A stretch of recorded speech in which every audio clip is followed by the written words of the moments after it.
Hey, good afternoon, men at Bibb County Correctional. All right, we're kind of back online here. You don't really know that, but we are. We've taken several weeks. I know you guys have gotten through hopefully all 6 of the chapters of The True Measure of a Man.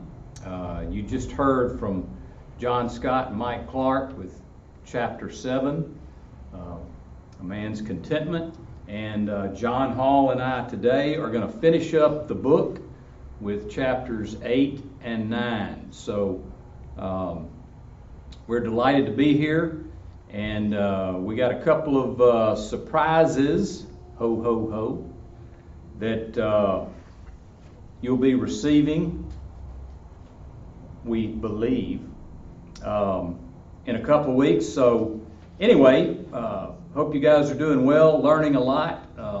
If you recall from the first week, one of the things that hopefully your facilitator asked you to do was to provide your words, write down on an index card your words as to what you believe really is a genuine man.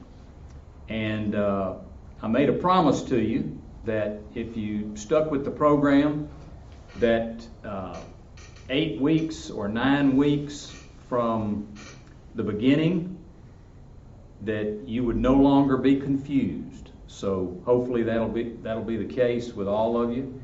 And like I said, John Hall and I are going to wrap it up today with 4 questions, and so we'll get started. Yes, sir.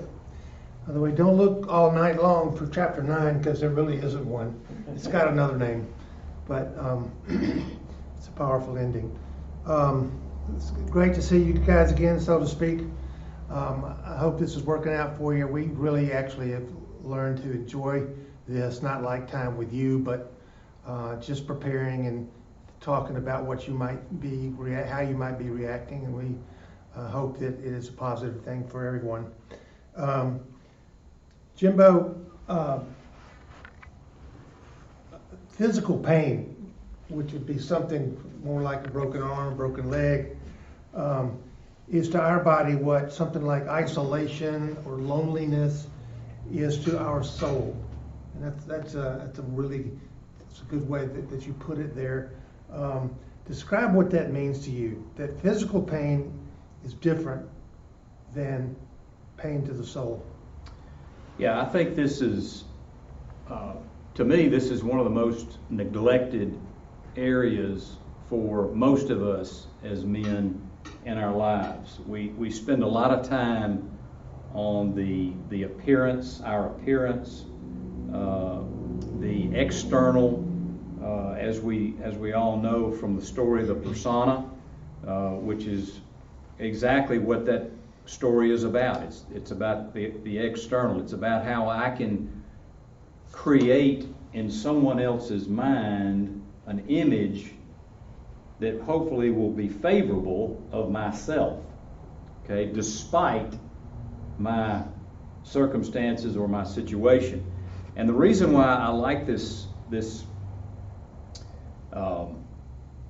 question so much is because when you think about it, most of us, when we experience physical pain, a broken arm, broken leg, as an example, those are 2 pretty common things.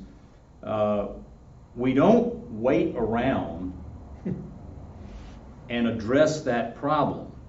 We react. We go to the doctor. We go to the emergency room, most of us, and we take care of it. Okay. Plus, we can feel it. There's pain, there's physical pain involved that we feel. Unfortunately, though, when it comes to our soul, there are things that are going on inside of us. And you guys know this. You ought to be well familiar with it by now, after 7 weeks of reading, how despite our accomplishments, our successes, our setbacks, our failures, there are things going on in each of us as men having to do with the deeper longings of our soul that we don't want to address. The pain's there, okay? It's painful. It's painful because if it wasn't, we wouldn't isolate ourselves. We wouldn't become lonely. So there's pain there, but we're neglecting to deal with it. So that's the parallel in my mind, is that we must become more aware of dealing with the issues that make us uncomfortable sometimes. And much like a broken ankle or a broken leg, if we ignore them, what happens? Gets worse. It's inevitably going to get worse, heal back crooked, whatever. And I think the pain is true with animals as well. If God gives us pain to get our attention, then we got a problem that needs to be addressed. And I think that some of the things you just mentioned about the soul would be the same idea. Well, Richard Simmons, the author, references this up front. Some of you may want to go back when you have time, but he references this up front, I believe, in the preface of the book. And he talks about how we as men go about trying to establish our identities in life, and we neglect the very foundations that we should be building our life on. So this starts early on in the book. It tips us off as men what we need to be paying attention to. Because we live in a world, doesn't make any difference where we are. You can be incarcerated, you can be in the free world, you can be in both. But there's distractions that are coming at us at a rate of speed that's hard to process. Right. Very good. Frankly, I never thought about it quite that way. It's excellent. Okay, John. So this has to do with the afterward, toward the end of the book, when it talked about the movie Castaway and contrasting that with Robinson Crusoe, which I think is a great story. Here's my question to you. If you found yourself alone on a deserted island like Chuck Nolan in Castaway or Robinson Crusoe, how do you believe you would respond? You know, that forces me to try to be honest with myself. I can tell you how I hope and believe I would respond, but I'm not sure. I can just tell you that I now in my life have a roadmap of how I should respond. So I'm going to tell you that. Okay. It's real easy for someone to boldly state how they would respond in some sort of crisis until they get to the crisis. But what that means to me is that fortunately I'm not in crisis right now. And and of course God's with us whether we're in crisis or not. But this is the time that I'm trying to build an inner strength and a belief in God and faith in God and trust in God that could or would serve me in the terms of a great crisis. I'm going to, just because I'm scared I'll forget it, I'm going to give you an example that happened to me this fall. I thought I had a melanoma in my toe, which is a brutally aggressive cancer, and there ain't much they can do for it. And they took me in, they did a biopsy, and I had about 8 days to sit and think about dying. I never really thought that face to face with dying. And I'm pleased to tell you, so this is probably the best answer I can give you this question. I thought I was going to die. And this was just, actually that was the last fall. Time goes by fast during the pandemic. But I'd never lost faith in God. I never blamed him for anything. I never said, why didn't you tell me this? Why didn't I get this? I had faith that when I died, I would have eternal life of a majesty that was so great that I probably could not possibly imagine it. The one thing I did fear was pain. I don't like pain. But other than knowing how I'd have to deal with that, I did not have a terrific overriding fear of dying. And I thought that was about a 50-50 deal for me. So that can tell you how I did respond to a pretty big crisis in my life. I think the way we can all prepare is, first thing to me, is to understand a little bit more about what God promises us in heaven. And I want to read a few verses just because they're so strong and powerful. From Romans 12:2. Do not be conformed to this world, but to be transformed by the renewal of your mind, that by testing you may discern what is the will of God, what is good and acceptable and perfect. Behold, this is in Revelation 21, the dwelling place of God is with man. He will dwell with them, and they will be his people. And God himself will be with them as their God. He will wipe away every tear from their eyes, and death shall be no more. Neither shall there be mourning, nor crying, nor pain anymore, for the former things have passed away. And there are other numerous verses about that, but wow, that is a very encouraging. Those are encouraging verses for me.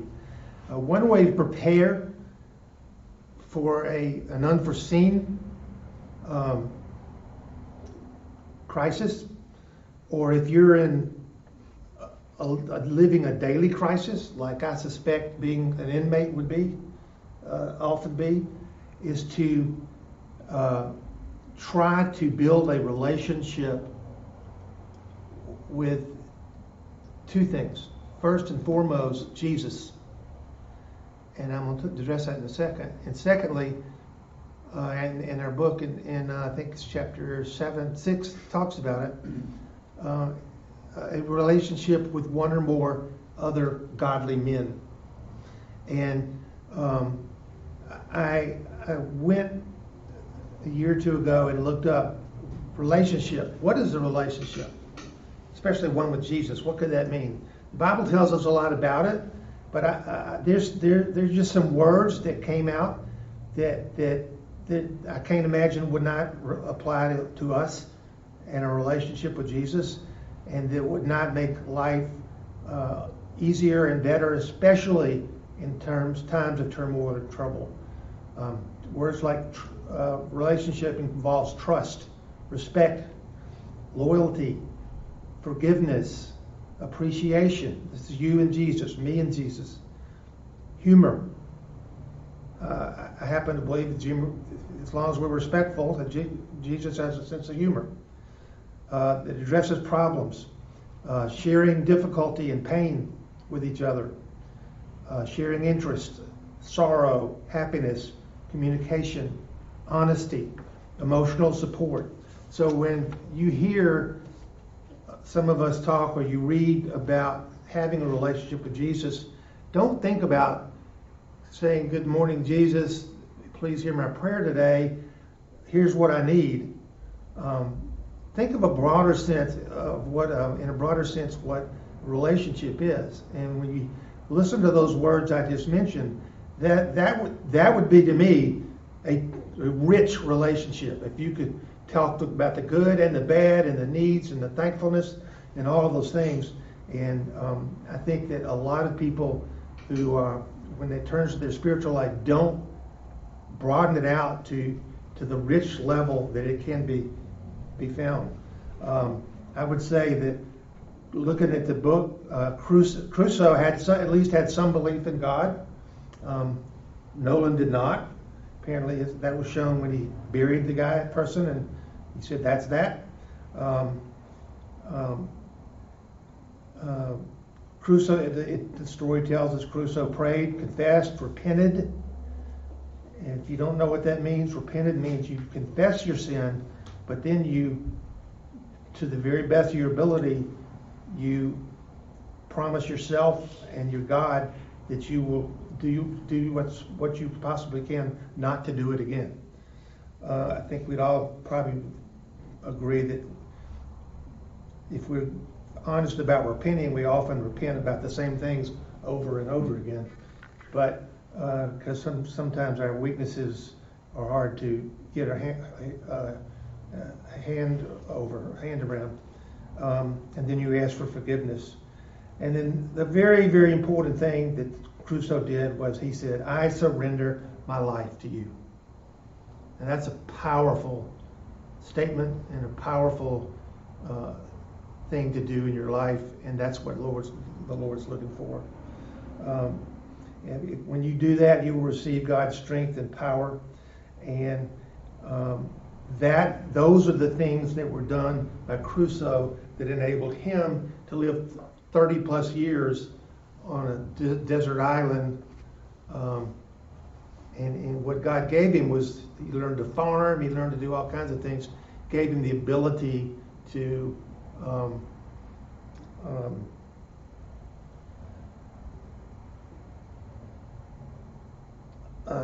I think he gave him the ability to see his circumstances differently. Yeah, right. Like, how can you think of an example? Well, I was just going to say that the story, and even though it is a story, it contrasts these two men because they're polar opposites in the way they responded to the same circumstances. And if you look at Chuck Nolan in Castaway and what he did, from my reading and my observation, he was focused on basically his circumstances and how he could get the hell out of there. Okay? Right. As fast as he could. Okay? And when you fast forward, his experience, ultimately getting back to land, although it was several years later, it talks about, very sadly, where he wound up. Okay? So here's a guy he's focused on his circumstances, okay? And so life becomes a lonely struggle fueled by human effort, by his effort. Now, when you contrast that to Robinson Crusoe with his, as you just went over, his confession, his repentance, okay, his change, his conduct began to change, okay? And so in the story it talks about how he experienced, even though captive on the island, it talked about how he experienced harmony and contentment. Now, guys, let me just say very, very seriously as I look into the camera, into your eyes, harmony and contentment is not something we can get on our own. I wish it was. I tried for years, tried just about every way you could. And I'm happy to report to you that, based on what John was just saying a minute ago, is it takes an act of surrender. And I used to consider that a weakness, Yep. but all I can tell you is I'm so much better off now living and having the strength through what Christ can do in me versus depending on my human effort. So very, very important to remember, and so you wind up with those two extreme opposite contrasts in both of those men. And clearly, Robinson Crusoe chose the better path. Now, one way that we know that is because of what he was doing after that. Like John said, he learned to farm, he learned to cook, he learned to take care of things right where he was. He found peace. He found peace. Okay, so you've got two extreme examples. So we want in this example, our hope and our prayer for each one of you is to examine yourself in your current set of circumstances and choose wisely. Thank you. I'm just going to mention this because I didn't plan to bring up my toe, but just since I did, I'll close on that subject by saying one reason I was so terrified was my brother had died of a melanoma on his toe 2 years earlier. So I didn't, and it's something you can inherit it. So my fear was not ill-founded, but fortunately it didn't happen. Sure. Jim, I got a question for you. Do you believe that you can still do something significant in your life? That's the question, and what, if so, what might that be? Yeah, it's a good question for anybody, regardless of the stage of life that you're in. In our case, Even old like you? that's right.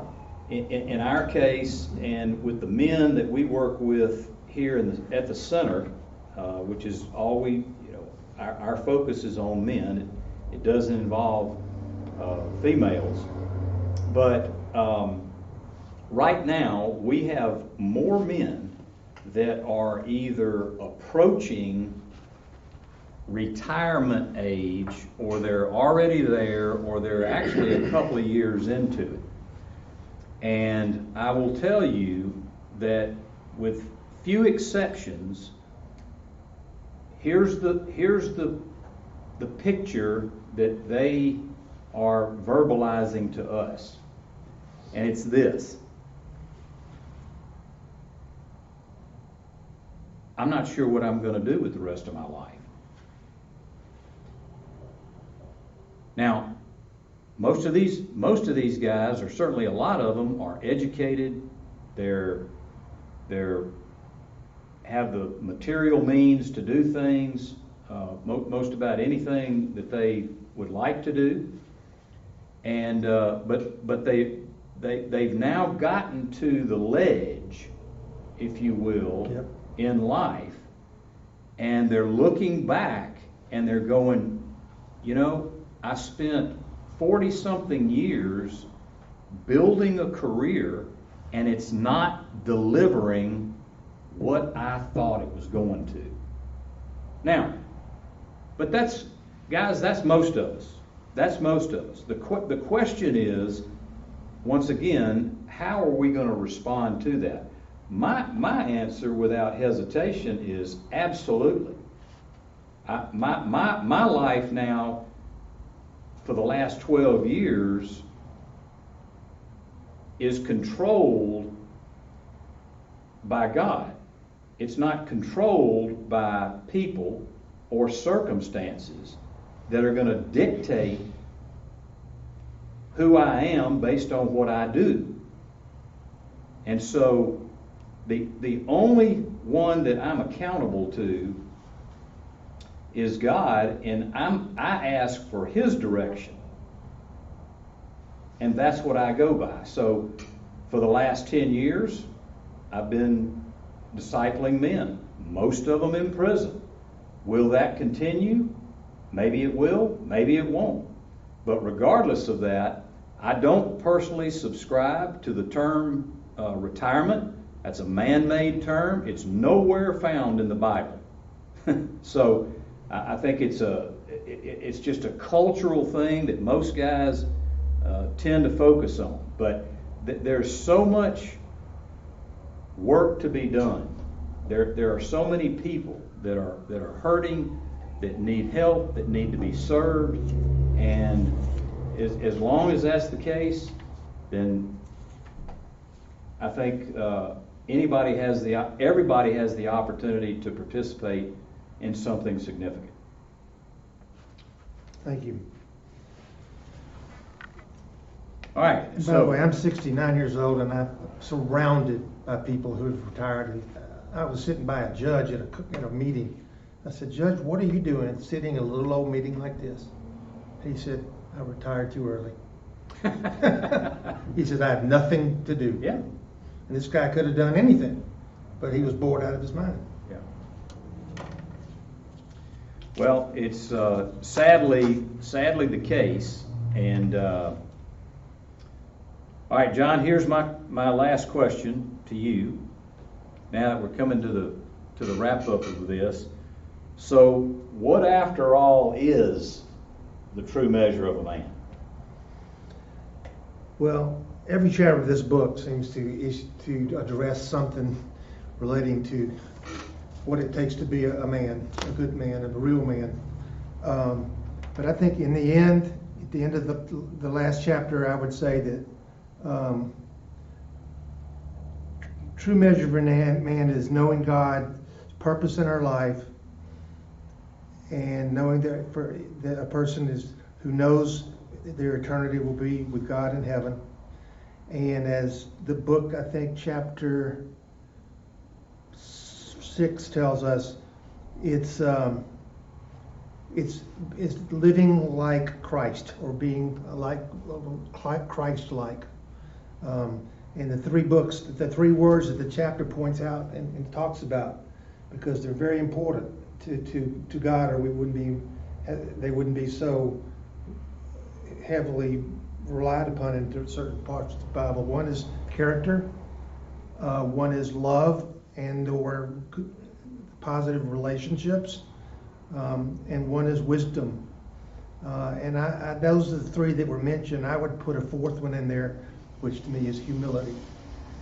I think that to be a man in God's eyes, you need to be humble. Actually, humility is a form of wisdom. Well, I didn't know that. Let me write that down. You write that down. Okay.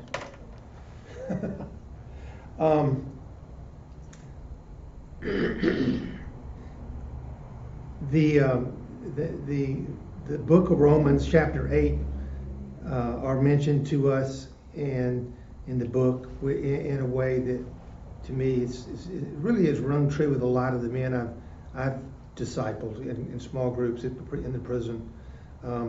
We know that for those who love God, all things work together for good, for those who are called according to his purpose.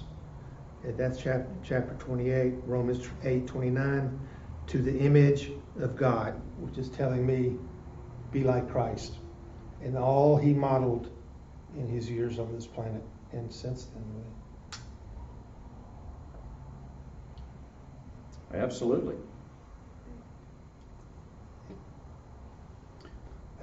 That's I don't have. You could talk all day about it, but that, to me, is that's a task we ought to all seek to master. Yeah, and I would just say too, in closing, that one of the great truths that I've learned personally and experienced in our God and our Creator is how we can get to know him through Christ. And the fact that when you look at just one element of wisdom that God took by essentially having his Son come and be the physical representation that just gives us a great picture. Yeah. It gives us a great picture. And going back real quickly to the story, to the Castaway Robinson Crusoe story, I mentioned to you that Chuck Nolan's life was a struggle that was fueled by human effort. In other words, his effort. Everything hinged on him. Everything depended on him. And when you look at the story of Robinson Crusoe, it became clear to me that the struggle in that story depicts how our self-will and God's will for our life can be in conflict with one another. You know, we all are familiar with Christ before he died in the Garden of Gethsemane, when he's praying and he's talking to his Father, and he's saying, man, if there's any way that you can let this thing pass. But then he realizes, he says, but not my will. My will is to let it pass. But that was not his Father's will. And men, we all find ourselves in this predicament every day with something. What does Jimbo want selfishly? This is what I would like to have. And I have to stop. I have to remind myself. I have to ask men like John and be around men like John Scott and Mike Clark and expect them to hold me accountable for a decision that I might be thinking about or weighing. This is true for all of us. Because if I truly want God's will for my life, I'm going to have to surrender my will. And as a man, that's the smartest thing I can do. And the challenge. Yep. Well, guys, we love you. We look forward to seeing you at the appropriate time again. We hope it's sooner than later, but we never know. And we hope that you got a lot out of this. I hope that you'll also spread the word there so we can keep this and other programs like it going. And hopefully we will see you soon. Thank you. Thank you, guys.